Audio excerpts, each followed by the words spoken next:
नमस्कार मित्रांनो, स्वागत आहे तुमचे हेमास किचन स्टुडिओमध्ये। तुम्हाला आंबे बघून समजलंच असेल की आपण आज कुठली रेसिपी करणार आहोत। मी तुमच्यासाठी आज अक्षय तृतीयासाठी स्पेशल असा आंब्याचा रस कसा बनवायचा अगदी झटपट आणि चविष्ट ते सांगणार आहे। त्यासाठी मी इथे 2 मोठे आंबे स्वच्छ धुवून घेतले आहेत, परत त्याची साल मी काढून घेतली आहे आणि असं चाकूच्या सहाय्याने मी त्याचा पूर्ण पल्प म्हणजेच गर असा काढून घेत आहे, जेणेकरून आपल्याला आमरस बनवायला म्हणजेच आंब्याचा रस बनवायला सोपे जाईल। सगळा गर असा काढून झाल्यानंतर आपण मिक्सरच्या भांड्यात काढून घेऊया। आवडीनुसार त्यामध्ये थोडंसं पाणी टाकून त्याचा छान असा रस बनवून घ्यायचा आहे मिक्सरवरती फिरवून। तुम्हाला हवं असेल तर हातानेही केलं तरी चालेल, पण असं केलं तर झटपट होईल आणि पूर्ण तो एकजीव होईल।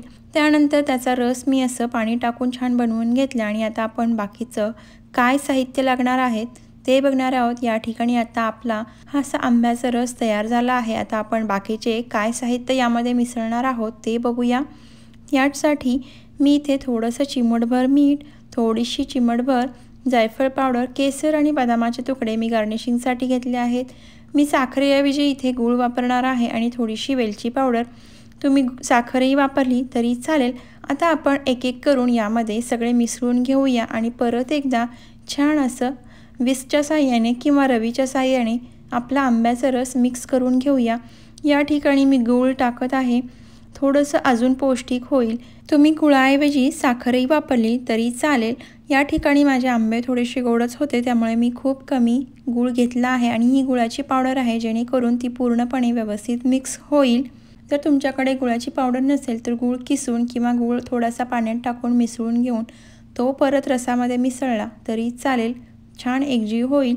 त्यानंतर मी वेलची पूड, चिमूटभर मीठ आणि जायफळ पूड टाकून सगळं परत एकदा छान मिक्स करून घेणार आहे, जेणेकरून आपला आंब्याचा रस छान एकजीव होईल आणि चवदार होईल। पूर्णपणे मिक्स झालं की आपला आंब्याचा रस म्हणजेच आमरस तयार होईल। अगदी 10 ते 15 मिनिटामध्ये हा आंब्याचा रस आपल्याला खाण्यासाठी तयार होईल। आणि या ठिकाणी तुम्ही शेवटी पाण्याच्या ऐवजी दूध टाकून मिक्स करून तो खाल्ला आंब्याचा रस तर खूप छान लागतो। एकदा ट्राय करून बघा असं। तर या ठिकाणी आता आपला आंब्याचा रस पूर्णपणे तयार झाला आहे। शेवटी मी बदामाचे तुकडे आणि केसरच्या काड्या टाकून थोडंसं गार्निश करणार आहे। तर माझ्या पद्धतीने केलेला आंब्याचा रस कसा वाटतोय ते नक्की करून बघा, मला कॉमेंट करून सांगा आणि अक्षय तृतीयाच्या हार्दिक शुभेच्छा सगळ्यांना। माझ्या पद्धतीने आमरस आज बनवून बघा आणि मला सांगा, आणि लाईक, शेअर, सबस्क्राईब करायला विसरू नका। धन्यवाद।